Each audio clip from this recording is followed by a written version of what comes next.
एक बार की बात है। किसी नगर में एक राजा ने एक मंदिर बनवाया जिसमें श्री कृष्ण की एक मूर्ति भी रखवाई, लेकिन उसकी कभी पूजा नहीं की। पूजा करने के लिए मंदिर में एक पुजारी को रखा लाया।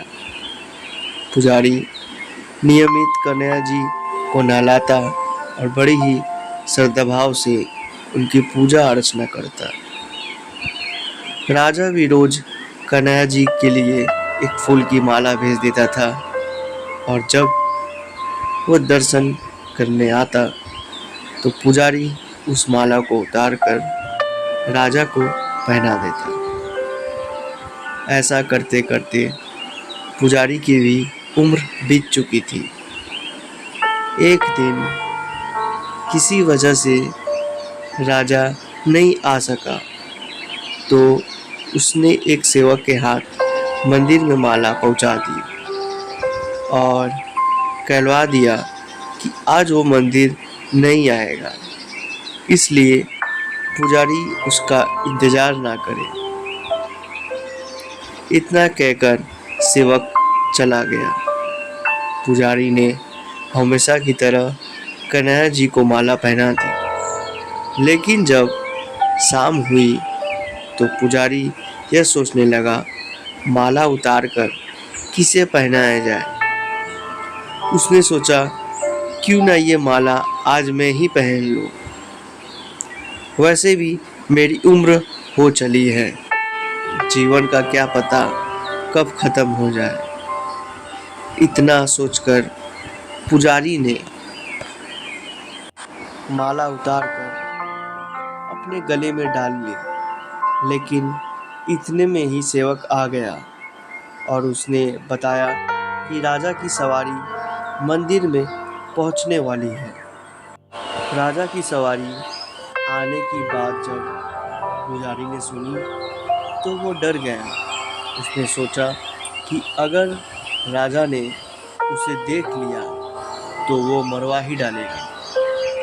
आनन फानन में पुजारी ने माला उतार कर वापस कन्हैया जी को पहना दी।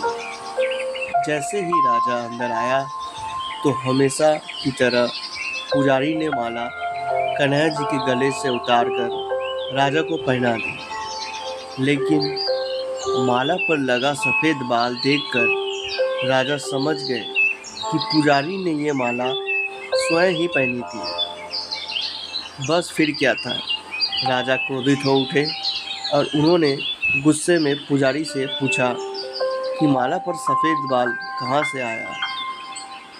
तब राजा की बात सुनकर पुजारी डर गया और बोल पड़ा, ये तो कन्हैया जी का है। अब तो राजा और भी क्रोधित हो गए, क्योंकि कन्हैया तो भगवान है और उनके बाल सफ़ेद कैसे हो सकते हैं। इसलिए राजा ने फरमान सुना डाला कि कल श्रृंगार के समय राजा खुद आएंगे और देखेंगे सच में ही कन्हैया जी का सफ़ेद बाल है या पुजारी झूठ बोल रहा है। उन्होंने कहा कि अगर पुजारी ने झूठ बोला होगा तो उसे फांसी दे दी जाएगी। राजा का फरमान सुनकर पुजारी का बुरा हाल हो गया। उसने सोचा, अब क्या करे, कहाँ जाए। अब तो उसका मरना तय है। तब रोते रोते वो भगवान की शरण पर पहुंचा और उनसे कहा कि है केशव, मुझसे झूठ बोलने का अपराध तो हुआ है, लेकिन हो सके तो मुझे क्षमा कर दें और राजा से रक्षा करें। पुजारी ने कहा कि है माधव, आपकी सेवा करते करते मैं वृद्ध हो चुका हूँ, अब आप मुझे माफ़ कर दीजिए, ऐसी गलती दोबारा नहीं होगी। यही कहते कहते पुजारी की न जाने कब आँख लग गई और उसकी आँख तब खुली जब सुबह हो चुकी थी। उधर सुबह होते ही राजा भी आ गया और कहने लगा, आज कन्हैया जी का श्रृंगार वो खुद करेगा। ऐसे कहकर जैसे ही राजा ने कन्हैया जी का मुकुट उतारा तो देखा कि श्री कृष्ण के तो सारे ही बाल ही सफ़ेद हैं। लेकिन राजा को फिर भी यकीन नहीं हुआ। उसे लगा कि फांसी के डर से पुजारी ने ही बालों को रंग दिया होगा। राजा ने सोचा कि क्यों न कन्हैया जी का एक बाल तोड़कर देख जाए। इसके बाद राजा ने कन्हैया जी का एक बाल तोड़ लिया, लेकिन जैसे ही बाल टूटा, कन्हैया के सिर से खून की धारा बहने लगी। यह देखकर राजा भगवान के चरणों में गिरकर माफ़ी मांगने लगा। तभी श्री कृष्ण की मूर्ति से आवाज़ आई, हे राजन, तुमने मुझे केवल मूर्ति मात्र ही समझा, इसलिए आज से मैं तुम्हारे लिए केवल मूर्ति मात्र ही रहूँगा। लेकिन पुजारी ने सच्चे मन और पूरी श्रद्धा से मेरी भक्ति की है, इसलिए उसकी अन्य भक्ति को देखकर मुझे अपने बाल सफ़ेद करने पड़े।